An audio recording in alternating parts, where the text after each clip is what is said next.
That bike has nearly 100,000 miles on it. I have a second one with 63,000 miles on it. The joy that has brought me, looking over those stubby little handlebars, seeing the scenery go by, words don't express the enjoyment I've gotten out of small bikes. Welcome to the Janus Motorcycles podcast. Our kind of motorcycling is different from what you see from big brands and big bikes. We manufacture classic, simple, small displacement motorcycles because that's what we like to ride. And we're not alone. On this podcast, we talk with some of the smartest and most interesting people we know in motorcycling, design, and manufacturing. We're glad you're here. So, Jack, welcome. Thank you. You were on the first inaugural Janus Motorcycles podcast, and I am Grant Longenbaugh. I'm here with my partner in, not partner in crime, partner in motorcycling and manufacturing, Richard Worsham. Hello, everybody. I don't think we've broken any laws, so No, I hope not. We hope somebody will tell us if we have. So We haven't been caught yet. Yep. Well, Jail welcome, time. Jack. Jail time's not fun time. We don't want to do that. Yeah, exactly. Yeah. We're having a good time, not doing a good time. There you go. There you go.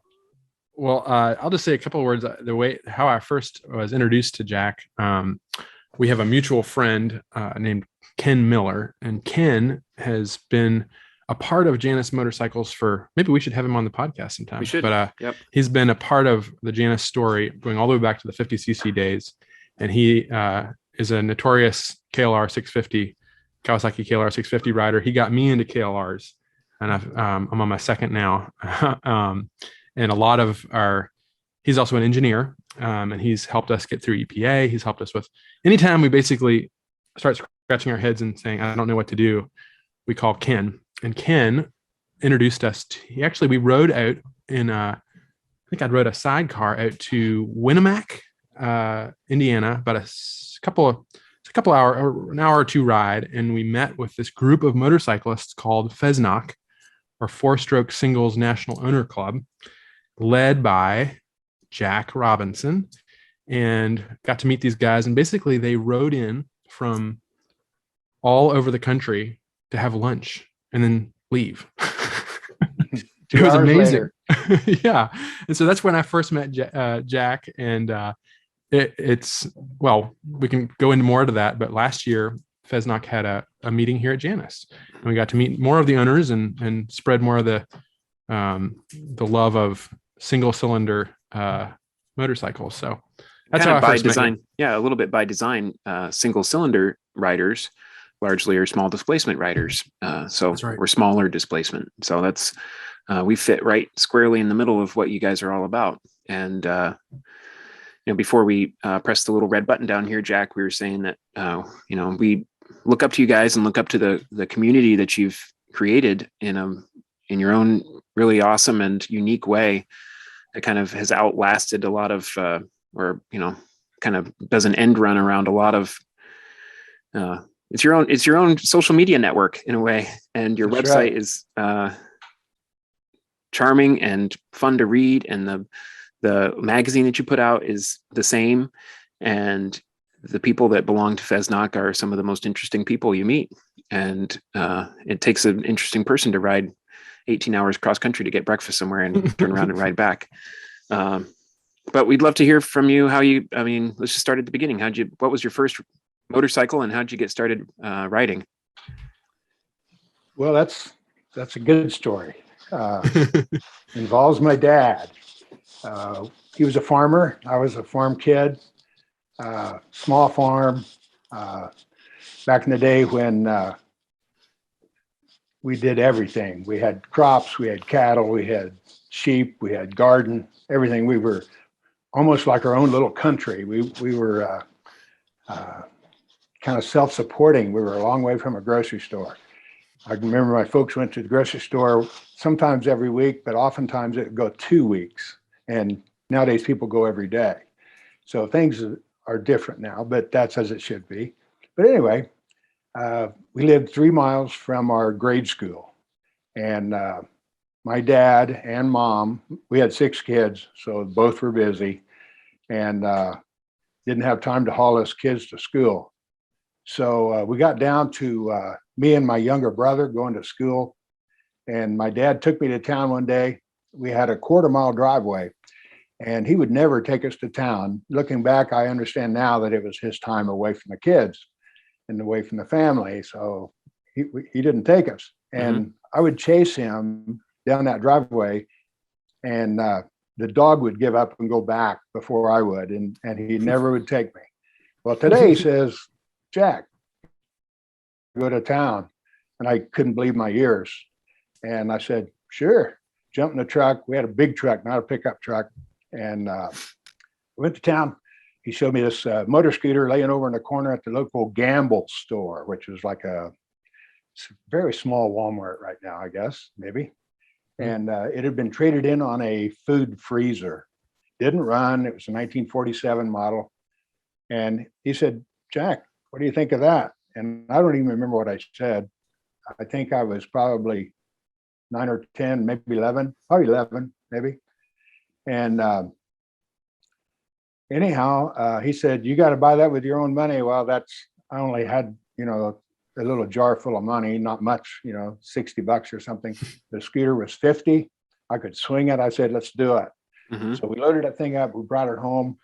We were unloading it, and I heard the screen door bang really loud. And my mom hollered at my dad. His name was Charlie. She said, Charlie, you're going to kill that boy. And he said, he'll be fine. And, we got the scooter running. It had a breather, crankcase breather. We couldn't find one. We drilled a hole in a penny and sanded the penny down a little bit, and it fit in the hole. And it did like that as the motor ran, and it worked and ran. And so 1947 Cushman scooter with dual exhaust was my first 4-stroke single.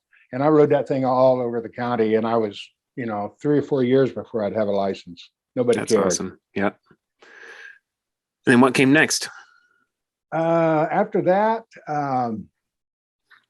let's see, my first real motorcycle 4-stroke single, and that's one and the same, was a Harley Sprint, a 250. It was 1967.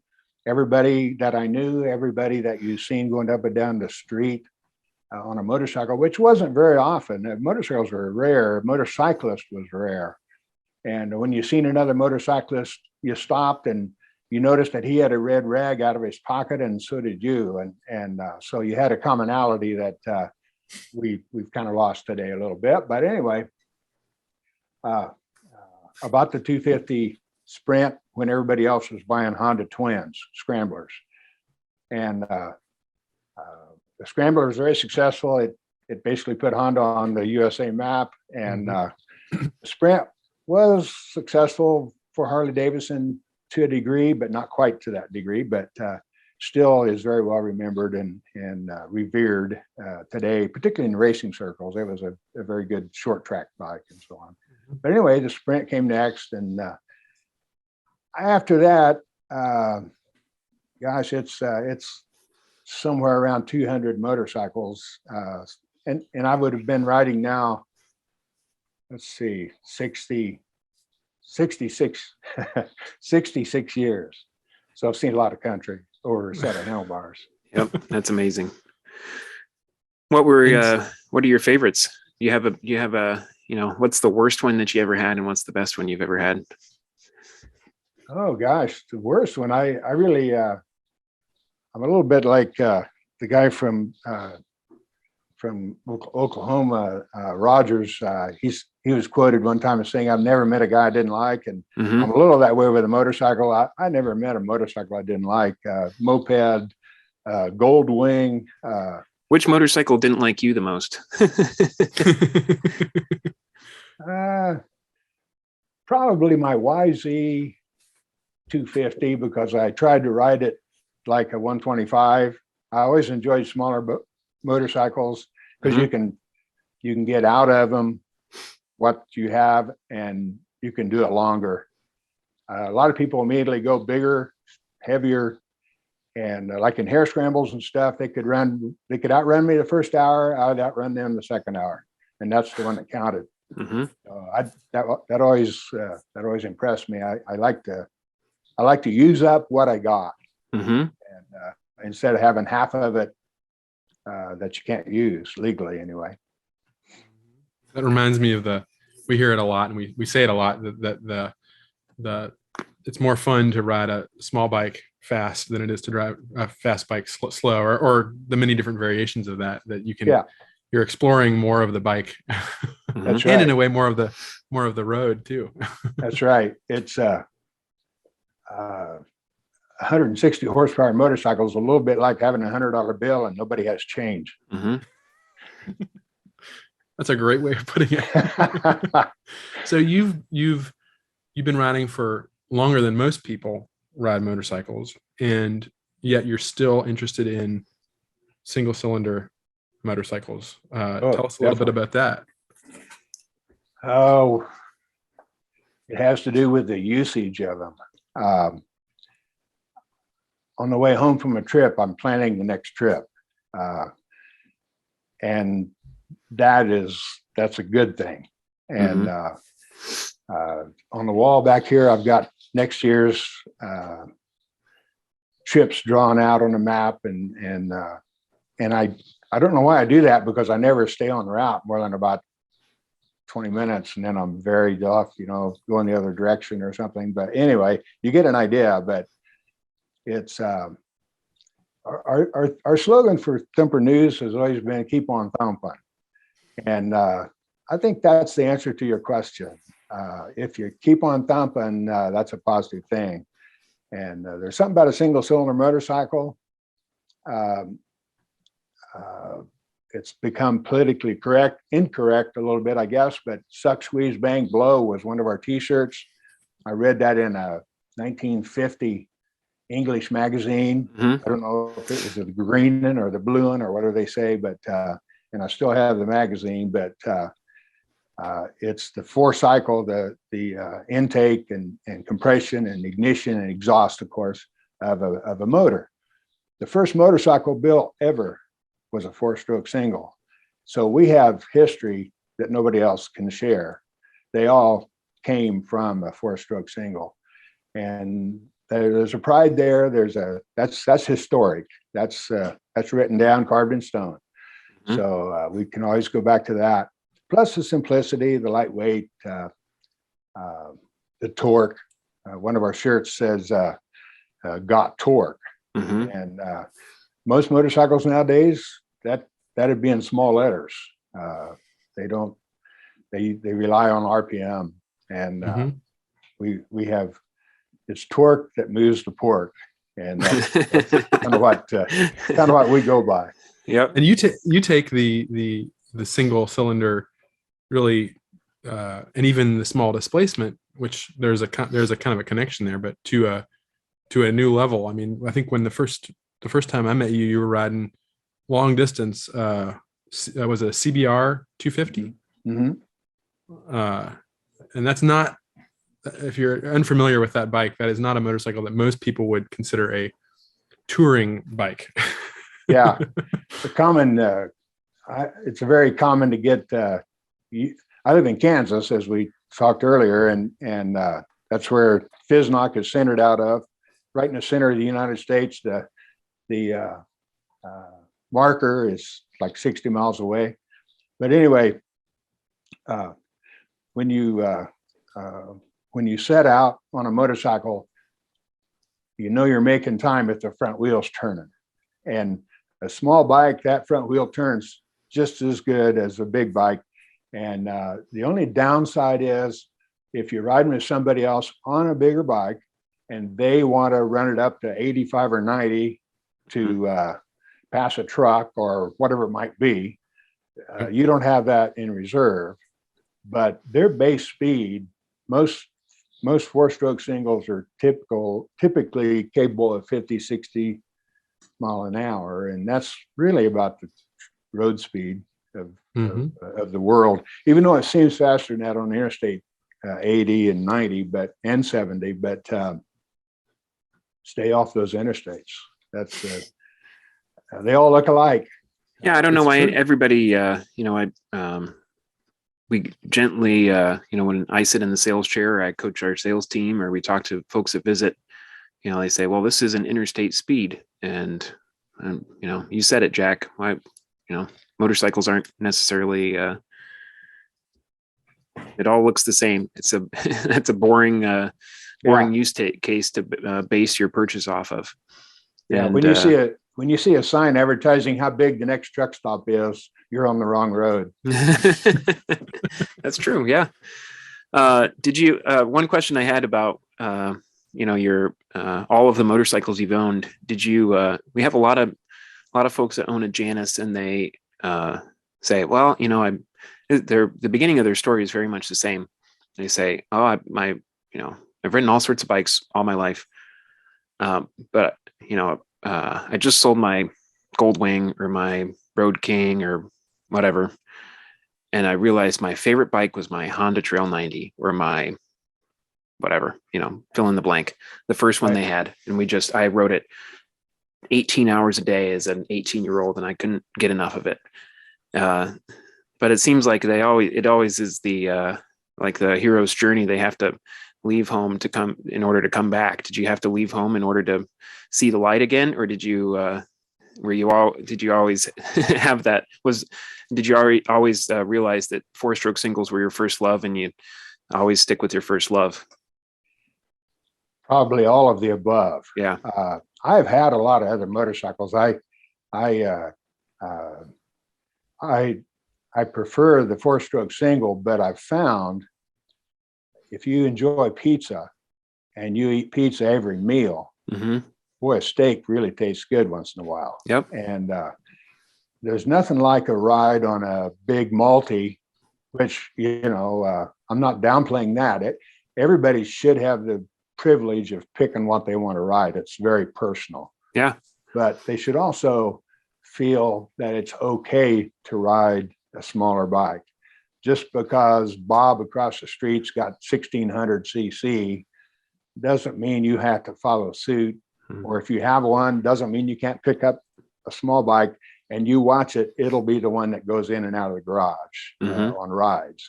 The big ones have their place, and I've ridden lots of miles. In the last, I don't know what, I haven't always kept track of my miles, so I don't know where I'm at, but I have kept track for the last 21 years, and I'll be releasing that figure in an upcoming Thumper News. So I can't say it here, but I was blown away. I hadn't bothered to tally it up, but we have some impressive. Would it get you to the moon? I don't know how far the moon is. Probably not. No truck stops. Yeah. The CBR, before we leave that subject, the CBR 250R was a Repsol painted version, which always caught my eye. Those orange wheels just turned my head every time I rode it. And as it did, I mean, you could park that thing in a parking lot of Ducatis and people would come over and say, how do you like that? And did you really ride that from Kansas? Stuff like that. That bike has nearly 100,000 miles on it. I have a second one with 63,000 miles on it. The joy that has brought me, looking over those stubby little handlebars and, seeing the scenery go by, I can't tell you. Words don't express the enjoyment I've gotten out of small bikes. And right back to what we said, it's a lot better to have a good time than it is to make good time. Boy, I so believe that. And it took me a long time to come up with that little saying, but it seems to ring true to people's ears. I'm sorry that we've co-opted it so quickly then. Yeah, well, you do what you want.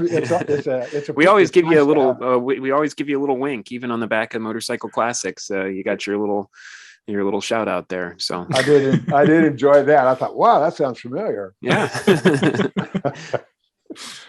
But anyway, small bikes have their place, and they're nimble, they're quick, they're easy to get in and out of the garage. You can if the valve stem's not where you want it, you just pick the wheel up and turn it, and you can't do that on your Harley Davidson. And I've had 9 Harley Davidsons. I know of what I speak.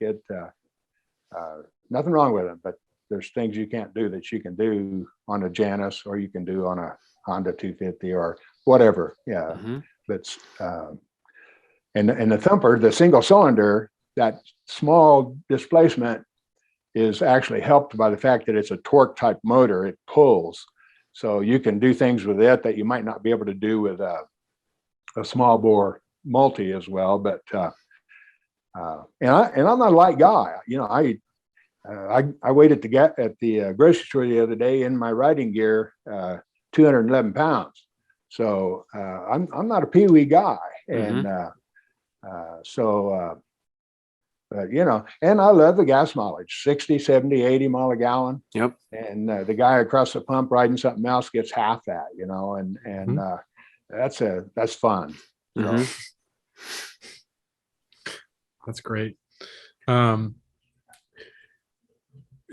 mean, in all that riding, you talked a little bit about it, like the joy that it brings you. And I don't know, that's something that we talk a lot about at Janus, and the idea, and something that I'm familiar with just from there's an experience of riding that it's very difficult. I mean, maybe I'm putting you on the spot to even ask, but like, it's difficult to put into words what that is. But it's the reason, at least in the United States, that a lot of riders, or that almost anyone who's on a motorcycle is riding, is not primarily, there are people that are commuting, but not everyone is. And most people that are out on their bike are doing it as a leisure activity. And, you know, the experience that you can get on a small bike, where you are actually able to use more of the transmission, the gearbox, more of your gears, and all, and the more of the tachometer, let's just say, is that sort of what you're talking about with that joy, or is it the fact that you're almost kind of forced to slow down a little bit? I was 30 years at a motorcycle shop. I started out as a salesman. I talk a little bit about that in this issue's Thumper News, so you'll get to read that before too long. But anyway, I was at an intersection, if you will, in my life, and kind of as a last minute, I rode by the local motorcycle shop. And the guy was leaving, the guy that ran it, and he was wanting to get out, you know, to get away because his day was done. Mm-hmm. And I stopped him, and we visited about 30 minutes. And at the end of 30 minutes, I was hired, and he went on with his day. And the next day I went to work, and I didn't even know what I was being paid. I didn't find that out for 2 weeks because we didn't get paid. Mm-hmm. We got paid in 2-week intervals. So, but that was started me out on 30 years of going in and out the same door and everything. And of course, being a motorcycle shop, people would come and say, yeah, I'm going to Idaho, and I need this or I need that, or what would you take, or what should I do? You know, should I take chain lube or what, you know, and everything. And so we'd fit them out and everything. And it was always tough to see them ride out. There I stood for my shift, you know, mm-hmm. They'd ride out. And I always like Daytona. In March, people would say, yeah, we're going to Daytona. Oh, yeah, too bad you can't go. And I'll say, yeah, too bad I can't go. And so that went on for 30 years. But my test was when somebody would return from a trip, I would ask them, so how was your trip? And most of the time they would say, oh, it was awesome. Well, they didn't use awesome back in those days. It was great. 3,200 miles in 8 days. I'd say, yeah, but how was the trip? Oh, it was great. You know, 3,200 miles. I said, yeah, but tell me what changed your life? You know, what did you see? What did you do? Who'd you meet? What'd you do? Yeah. Yeah. And they couldn't answer that. And another trick I had was when people would drive to the shop in a car, we had one stoplight that they went through in our little town. And I'd say, by the way, let me ask you this. When they were talking about motorcycles, you know, what's the magic of motorcycle? Why should I own a motorcycle? You obviously enjoy yourself, just much like your question, Richard. What's the big deal? And I would say, let me ask you a question. did you stop at the stop sign? Was it red or was it green or was it yellow? And they'd say, what stop sign? I say, the one downtown, the one right there by the bank. Oh, I don't know. I said, tell you what, if you rode a motorcycle, you would know because it soaks in. The car, you're a spectator. You're looking through, it's like this. I see you guys, but I don't feel you. You know, I don't get the same thing as if we were across the table. And that's like car driving. Car driving is looking through a window. You're not part of the scene. You're a spectator. In motorcycling, you're a player. And in life, if you ride slow enough, life will come to you. If you ride fast, you carry your own environment. Your schedule precludes talking to a guy at the pump about the bike that he left laying in the ditch when he was 14 and it's still there, he thinks, because it broke my arm, and that blankety blank thing can just lay there. I don't care. We heard them stories a lot, and never believed them. But anyway, the story still went around. But that's kind of the thing. It's a 3-dimensional way to travel. Car driving is 2-dimensional. So that's the difference. That's really interesting. I experienced something similar, and it maybe even more. I think what you're saying is that it's very immediate. Like it's what is the word we've used, Grant? Is it's more immediate or more of a visceral experience to ride a bike. I did this pilgrimage when I was in college across Spain, and we walked. And I just remember having a very similar kind of thought at the end of it, or during it and afterwards, was if I had driven that, not only would it have not taken 30 days, but it would have, I mean, all the different experiences that you had, it just has no comparison. And motorcycling, you really are, it's not just a question of how fast you're going, because you know, on a small displacement bike, you can go plenty fast, but there is this like, you're exposed, you're part of the surrounding landscape in a way that in a car, it's a dramatically different experience. That's you've probably heard of Dodge City, Kansas. Matt Dillon and Gunsmoke and all that was Dodge City, Kansas. And Dodge City is still to this day a cow town. It's surrounded by cattle pens where they feed out cattle to fatten them for sale. And of course, the cattle are captive there, and they're being overfed so that they get fat. So they have a lot of excrement, and all of this creates a smell. And I hope the people in Dodge City don't hear me say this, but it probably smells like money to them. Anyway, if you're driving a car and you go through Dodge City, you look over out the window and you see cattle, and man, look at the cattle. And you drive through and you leave town and you're on your way. You go through on a motorcycle, you not only see Dodge City, you smell Dodge City. You are Dodge City by the time you leave, because people ask you, where you been, man? Your sweatshirt smells bad. I say, I know. But anyway, you're part of the situation. You're a component.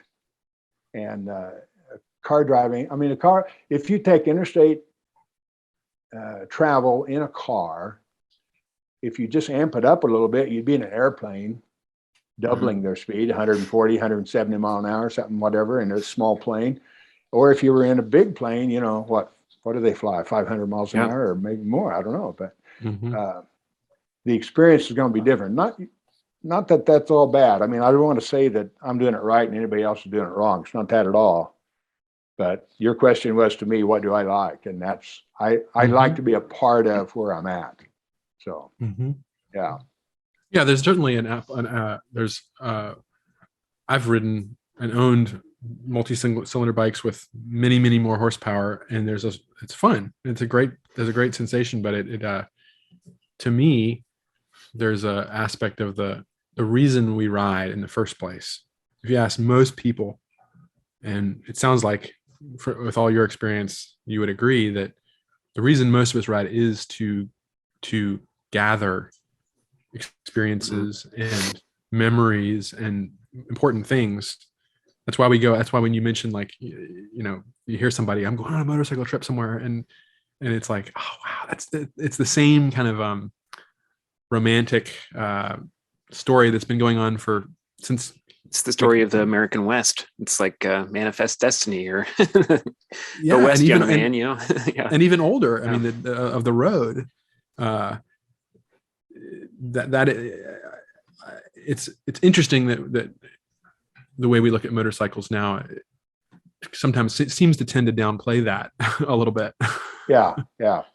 Go ahead, Jack. I'm sorry. I do want to make a point that we talk about going on trips and stuff, but actually, I mean, I ride almost daily, and some of my day rides have been some of the very best experiences, and there are people that, you know, are can't get away. They have responsibilities that keep them close. That doesn't mean you can't own a motorcycle. It doesn't mean you can't get these things out of motorcycling that we're talking about. It's available around the corner and over the hill on a motorcycle. I mean, in the wintertime, I switch over to riding dirt roads, and in the summer, I go to paved roads. And so I see a different part of the area. I see a different lifestyle, see different places and people and things. And once in a while, you'll still see out here, believe it or not, a 57 Chevy rotting away underneath a tree somewhere that somebody has missed, you know. And so for anybody that's watching this podcast, don't think you have to pack up your bag and leave home for 2 weeks. You do not. It's available on a 2-hour, 4-hour, 8-hour, whatever you might say, as we call it, a putt. We're going to go for a putt and see what happens. One of our owners in suburbs of Chicago, he says it turns his commute into a little expedition in a good way. It's not it kind of puts your frame of mind in the right place on your way to work. Yeah. And I intentionally lived, I would go at least 10 miles out but away from the shop that I rode to every day. And in that process, in that 30 years, there was a guy came on that was real aggressive, redheaded, strong-willed, go-getter. You know, I thought this guy's going to be fun, and he was. But anyway, he'd been there like 3 days, and he said, "Jack, I'm going to have your job someday." And I laughed, and I said, "You got to figure out what my job is." But anyway, you've got to get out there and experiment these things and give it a shot. But one of the things that this guy, his name was Ben, one of the things that he said to me, he bet me $10 that we rode every day. He bet me $10 that I would quit before he would, due to weather. And I don't know, he worked for us a couple of years and went on his way, and I'd won the bet a long time ago. Never did collect it, by the way, but that's okay. And but we would, it's very honorable of you, no matter what. Yeah. So Jack, tell us a little bit about FSNOC and when that was founded, and just a little bit more about the history of that. Happy to. That's been a big part of my life. Within that 30 years at the Honda shop, I started in 1970. In 1986, I started FSNOC. So I had 2 jobs, one that paid and one that didn't. And I still have the one that doesn't pay, and I quit the one that did pay after 30 years. But it started, believe it or not, in this world, this is going to sound silly to you. It started as I recognized the need for communication. If somebody wanted to go to Colorado, they had no way of figuring out, they're on a week's vacation. They hold a job. So their time period is always limited and to go. And so they don't have time to go out and find somewhere to ride or find somewhere that's good riding or whatever. So they needed a little help, or they would enjoy having some help.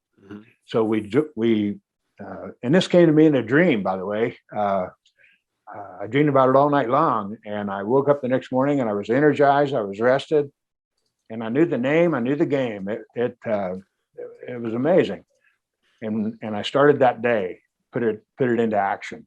And I said to myself in my dream, I'm going to spend $6,000 or go 3 years, because back at that time, and it's probably the same, the club lasted 1 to 3 years maximum. And so I didn't want to be a guy that quit early, of course, never have been. So I said, I'm going to go 3 years and I'll review it. Or if I spend that money, I'll review it then and maybe stop it then. Thinking the two would be similar in length. I was wrong. The money lasted about 6 months, and it wasn't money I had to spend. It was money that I had to make. And so that was difficult. And I remember spending $640 with Cycle Magazine for 2 ads. Those 2 ads brought me 3 members. So those members would have to stay on our dues were $20. Those 2 members have to stay on a long, long time to pay out that advertising. So I began to realize that I cannot go the regular way. I cannot run this like a business and be successful. And so I kept on thumping, if you will, and just kept on going. And we went in the hole a lot, but it was a labor of love. It's in hindsight, it's changed my life. I get to meet guys like you guys, and you talk about Richard. You said something about people being interesting if they ride a 4-stroke single a distance. I had a guy named Bruce, and he was kind of my local guy in Nashville, Indiana. Nice area, by the way. You've been there, I'm sure. And yeah, and we were going to have an event there in Nashville, and Bruce was retired and kind of bored with life and everything. Was kind of looking for some excitement or something to focus on, and he told me, he said, "Boy, I hope somebody shows up that's interesting." And I said, "Bruce, trust me, there will be no one that shows up that you won't find interesting. Everybody will be interesting." And that has stayed true for 35 years. The people that and that's why we're there for 2 hours. You establish relationships that go a lifetime. And we don't go for rides. You can't get acquainted with somebody chasing their tail light. It just doesn't happen. But you can get acquainted over a meal, and in the parking lot, walking around, looking at bikes. Wow, look at this one, look at that one, and here's mine. And I wrote it from fill in the space. And in 35 years, we've generated 3.6 million miles of thumper riding to and from FSNOC events. So that's cool. Consequential.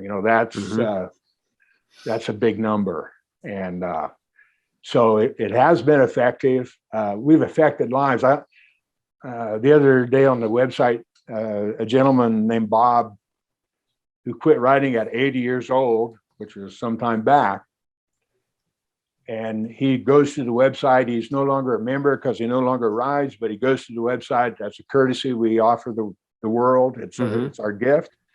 And he was recounting the Gold Rush rally in California that he went to. And all these years later, sitting there in his recliner, watching whatever on the TV or whatever he does. I'm not sure what he does, but this is still on his mind. This is still on his heart. And that's a big payoff for me. That to bring happiness to somebody, and you guys are doing that too. When somebody came to the motorcycle shop, my motivation was to improve their life. They were there because they wanted that motorcycle or they wanted something. And I knew that if I got them on that motorcycle, if I made it happen and with a little direction, their life they'd have more fun. They'd be a different person. because of this motorcycle. So yeah, people want the we all look for the outcome of having had or having, you know, the what's the you know, you want to be a Richard. In one of our earliest videos that I filmed of Richard back when Jordan and I did their Kickstarter campaign, he said you don't have to, you just have to want to ride a motorcycle to be a motorcyclist. You know, you just have to, and it's the being a motor. People don't buy a motorcycle to have a motorcycle. Well, some of them might just to park it in their garage or at a show. yeah, but they want to, you know, the people that make that true emotional decision, they want to be a motorcyclist, and they want to be the kind of person that is able to get on two wheels and go wherever they want to go on it, and be self-sufficient in their own way, and kind of, you know, apprehend the world in an immediate way, and smell the cow manure and the fresh cut clover and the yeah, you know, all the good stuff. And you know, it's like you want to put a pin in the day before it. You know, we talk about kind of how motorcycles, especially you know, the kind we like to ride, are kind of like time machines, not in that they transport you into the future, but they finally make time line up with where you're at. You're not nervous about what's going to happen in the next hour, and you're not bummed about what happened yesterday. You're just right in the moment. And right. That's the best kind of time machine. Is the one that That's right. keeps you from worrying about what's going to happen tomorrow, because you're just enjoying the ride. So yeah, couldn't agree more. Your comment on the guy that buys it, I've changed my view on that. I don't know at what point it came to me, but the joy of this motorcycle comes different ways to different people. I tend to say, gosh, this guy's only ridden 1,200 miles. And I would say that a little critically. Yeah. But I've learned that I was wrong. Like your motorcycles, someone could buy that and look at it and be happy. Enjoy you're right. The craftsmanship, and enjoy what it stands for, and enjoy owning it. And you've got the guy that tears them apart and rebuilds them, rides 500 miles a year, but he's greasy and wears a motorcycle t-shirt that's all greasy, and, and he's got a great big smile. And so, yeah, there's a lot of ways to. We have a couple owners that have one for each function. Actually, they have one to look at and one to beat the you know what out of. So, right. So there you go. they serve different purposes. That's it really is a vehicle in some ways for what you want. It reflects the individual for sure. Yeah. Yeah. So if you were, I know that you have different members of FSNOC have a number, and your number 000. How do you connect with each other, and how does one become a member of FSNOC?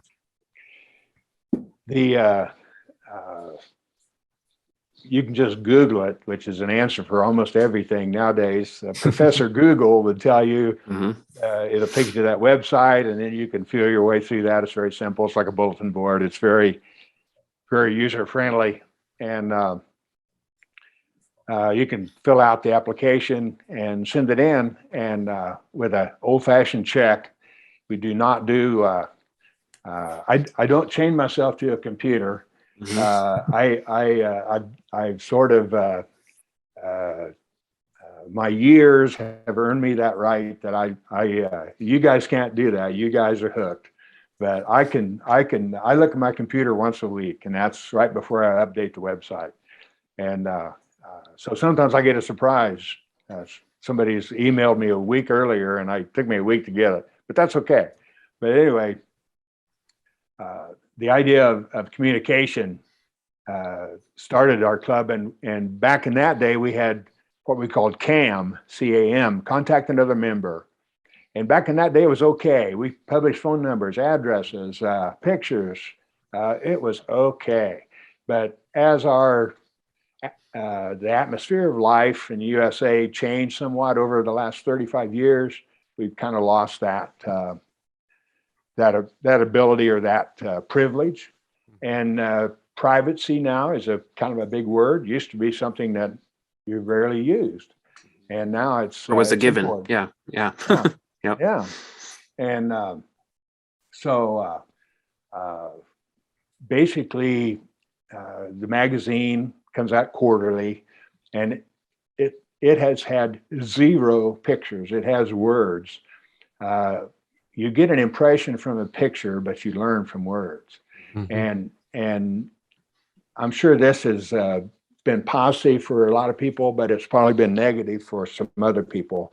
And but because you have to read it and see the picture in your mind that the words paint for you. But our communication is basically where you go to these rallies, you write down people's phone numbers, their names, and you get home and you text back and forth or something like that, and or email. Not everybody is as stubborn about it as I am, so there are FSSNOC emails going back and forth, and but it's like family. If you want to get a hold of them, you can make it happen. But yet, we're not. We don't have the CAM list anymore. We don't publish people's private pertinent information just because we can't. And but relationships, people talk, people meet up. If you've ever seen a grown man with a tear in his eye meeting somebody at a thumper cafe, you'd understand what I'm saying. These relationships are so one-on-one because they both love motorcycles, they both love motorcycling, they both ride long distances or they wouldn't be there. They have so many things in common, yet they don't live next door, so it's really cool to hook up, So once or twice a year, we've had as many as 6 events in a year, but typically 2, maybe 3. This year, 3 is on the schedule. So I'm on the just to jog my memory. It's the feeling I get when I get on the Thumper website is it reads like a motorcycle trip because it's very you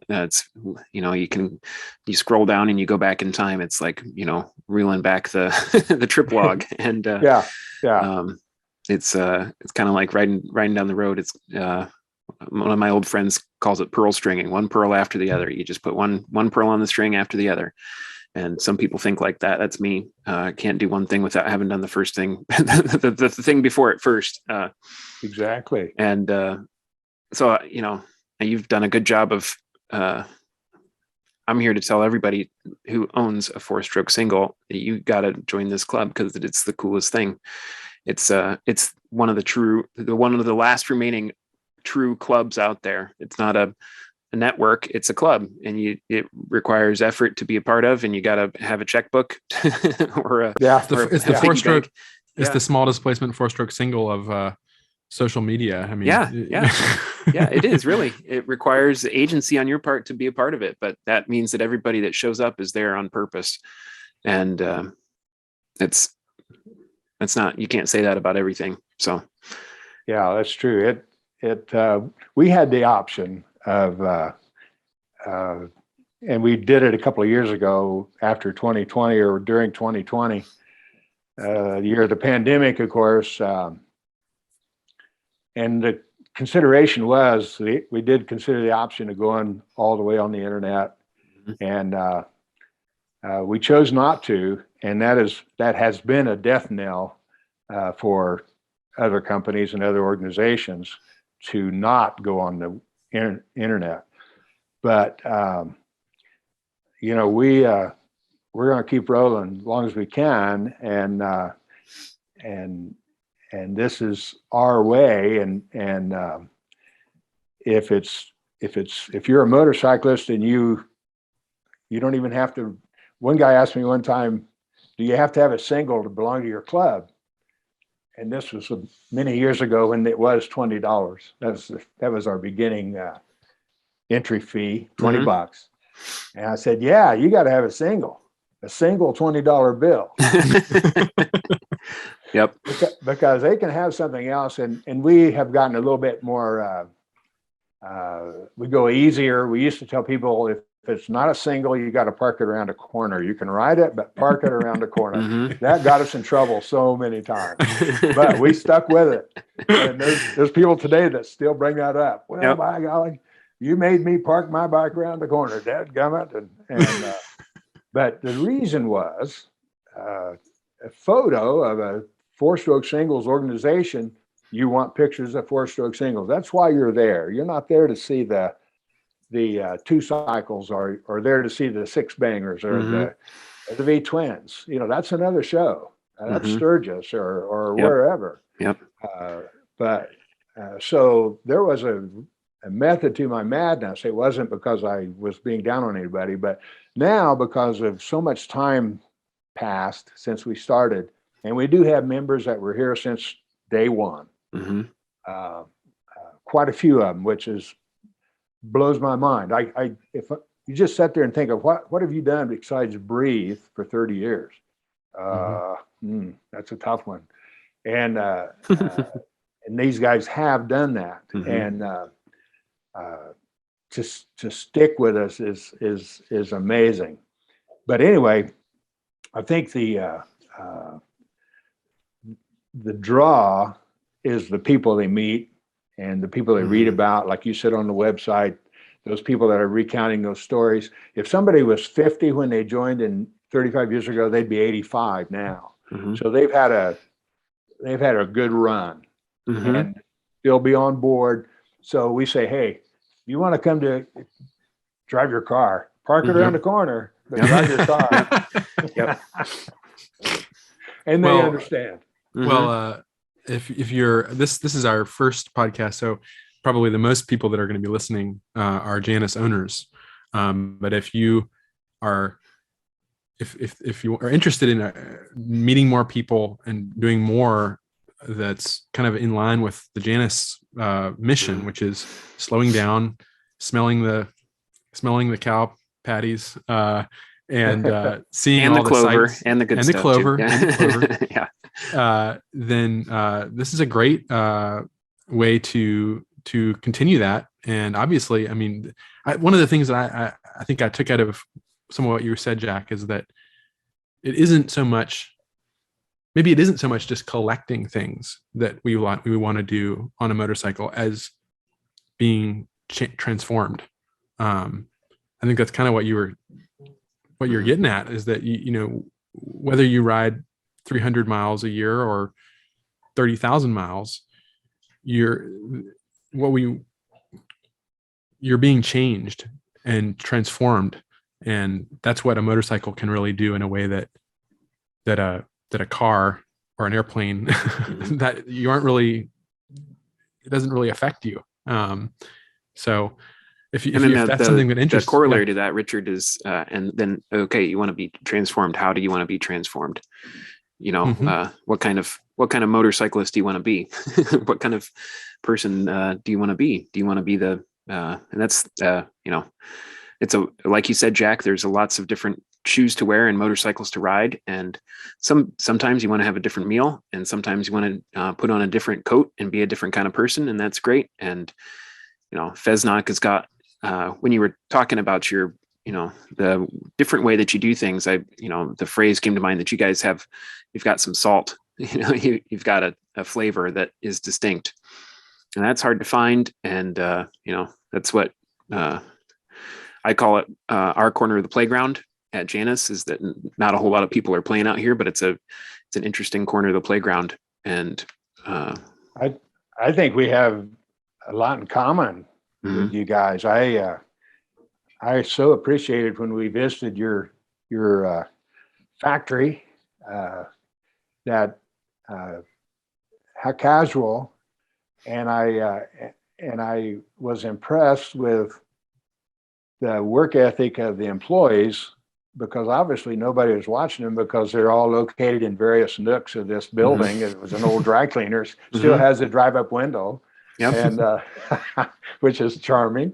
But anyway, I so enjoyed walking around, because not one failed to look up without a smile and a positive answer to my comment. And you cannot find that anywhere else. If you go to there's people out there doing a good job at their jobs. I'm not saying there aren't, Right. but the friendliness, the openness to take a moment. But I watched them, and they rarely quit what they were doing for more than a little bit. So you're motivating those folks, and I enjoy that, and I think they probably enjoy that, and that's probably why it's working. And we're very lucky. Yeah, we're very fortunate. That's I can't take very much credit for that.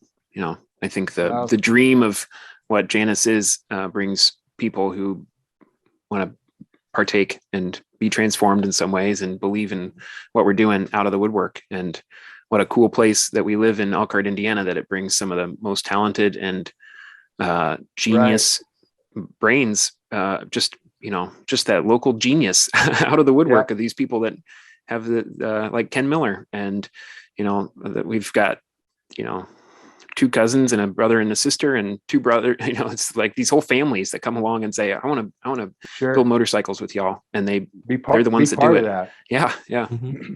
I think we have a parallel because we're both doing it in a way that's sort of opposite the big corporation way of doing things nowadays. We're both doing the impossible, and power to you. And I think that's why a Janus rider, if he buys into it and buys a motorcycle and enjoys it, and I think what we're doing as a club would appeal to that rider as well, just as if I would also say that a Janus would appeal to our guys. Mm-hmm. In our next issue there, I talk a little bit about that. Your original motorcycle is getting a little too heavy. It's a little tough you get the wife to help you put it on the center stand, stuff like that. Mm-hmm. You guys don't realize that happens, but believe me, you lose a little bit of that muscle mass, and pretty soon, well, not pretty soon, it takes a long time, but at some point, hopefully, you'll get to experience that. And at that point, that big bike that you so dearly loved, you paid for it for 4 years, you took the wife on journeys, you did this, you did that, you rode in toy parades, whatever. It sets.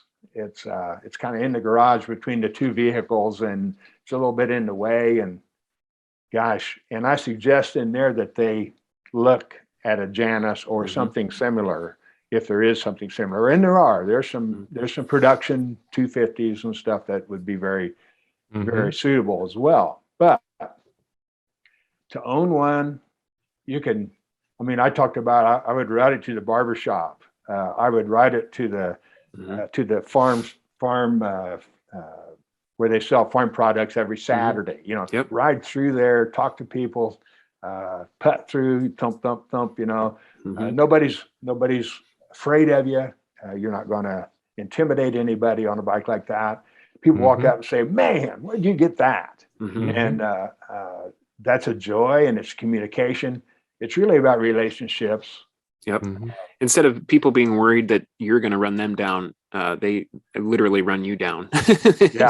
We've been pulled over by people that just want to know how old it is. Or I remember one time we were at a gas station, and there was a herd of men that ran over a little knoll, and they ran up and they were just running straight at us, and they, you got to stop right there. What are you riding?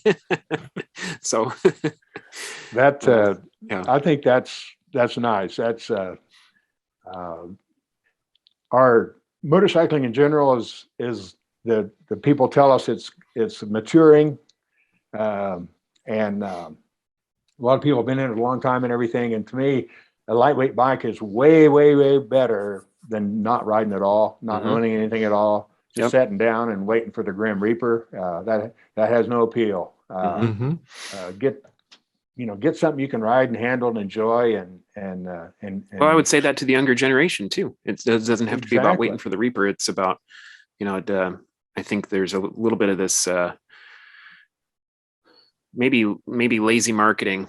I hate to, come on so strong about that, but lazy marketing that makes the newest model just faster and bigger and heavier, and not about what actually people listening to what, somebody that thinks themselves, wishes they could be a motorcyclist, where are you at? Do you want to, I go to the barbershop too, so long as I still have hair and you notice I said I would ride it to the barbershop. Yeah. Yep. But I think what I notice now that the young kids, the 9, 10 and younger, turn their heads and look when you go by on the street. Mm-hmm. You get attention from that age group. The 16, 17, 19, 30, 22, stuff like that, not so much. And so I think there's hope on the horizon. Mm-hmm. And they say a lot of these traits skip a generation. Mm-hmm. I think I think we're far from being done. And with guys like you on the horizon and coming strong, I think that's a very positive antidote to that issue, because you're going to put people on wheels that, for whatever the reason, that the handcraftedness, the uniqueness, whatever, it's going to fly for those that are searching for something a little different than what the neighbor has or what they see every day. So, yep. Absolutely. Well, on that note, I think we'll start wrapping up a little bit. But man, this has been really fun. Yep. This is our first podcast. Tell everybody listening, like we say, there will be thousands. Tell them, but yeah, exactly. Tell us where folks can spell it out for us. How can they get on the FSNOC website? I appreciate the opportunity to do that. I'll reach around here. First of all, 4-stroke singles, or thumper, as we often use that word, is a motorcycle with one cylinder. Like a V8 car has 8 cylinders, a V6 has 6, a V twin, Harley, or almost any other brand. That's the 2 cylinders that you see. That's when you look at the motorcycle, you see this V motor. Well, you take away the back cylinder and you have a single, and that's us. And our bikes are lighter, cheaper, more fuel efficient, and in my view, more fun. But that doesn't mean the V twin isn't fun, because it is. Anything with 2 wheels is a good time. But anyway, 4-stroke means 4 cycle. We talked about that, what makes a motorcycle run. And so 4-cycle motor, chainsaw, or a weed or a eater. Janus 50. Yeah. Yeah, or the old Janus 50 up on the wall. Yeah. Yep. And there's nothing wrong with those, but we are about 4-stroke singles. So that's in our name, 4-stroke singles National Owners Club. And that's an acronym. It's the letter F, FSSNOC, which we pronounce FESNOC. One of the magazines one time said it was an unpronounceable acronym. And we said, no, we can pronounce it FESNOC. And when you join, you're a FESNOCer. That always, I don't know why, but that always gets a laugh. Thank you, Richard. But anyway, Google FSSNOC, FSSNOC.com, and our website should pop up. That's great. Or you can write to us, FSNOC, at P.O. Box 1809, Hutchinson, Kansas, 67504-1809. This is our calling card, and it's a $100 bill. And you'll get 3 of these when you join. So I think that means you're making money. And the dues are $100 a year, and it's a bargain. If you don't get your money's worth next year, you don't have to join back, but we think you will. So send us $100, your name, your address, a little bit about yourself. It's kind of fun to know, and we'll sign you into the club. And I think right now we're at 5,600 or something. That would be your member number. We talked a little bit about member numbers a while ago. And my member number was a mistake. I didn't give myself a number Yeah, we had FSNOC number 001. We still have FSNOC number 002. But somebody said, well, Jack, what's your number? And I said, boy, I don't know.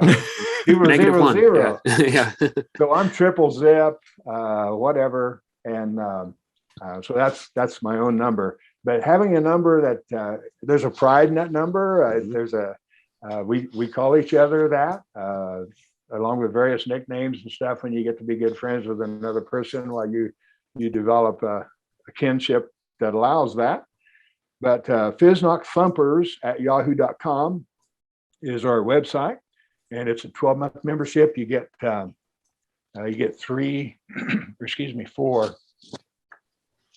magazines that look like this, and you can see the relativity of its size. It fits in your tank bag. It's not a magazine that you got to wad up. Fit in your tank bag. If you're going to take this with you on a ride to read in the evenings in your tent or whatever, it'll fit in your tank bag. So, and incidentally, it fits on the toilet tank. So, great place to put it. Tanks of all kinds. Symmetry stints, if you will. Okay. So that's my game, and I hope you'll join us. That's awesome, Jack. Thank we're you really so glad much, you. Jack. We're really glad you decided to. We were able to join us today. So. We'll hope to see you guys up the road. Yep, absolutely.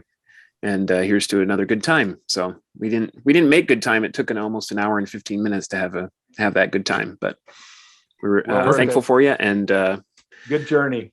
Yep. Thank you very much. We'll talk to you soon. Okay. All right. Bye-bye. Bye-bye.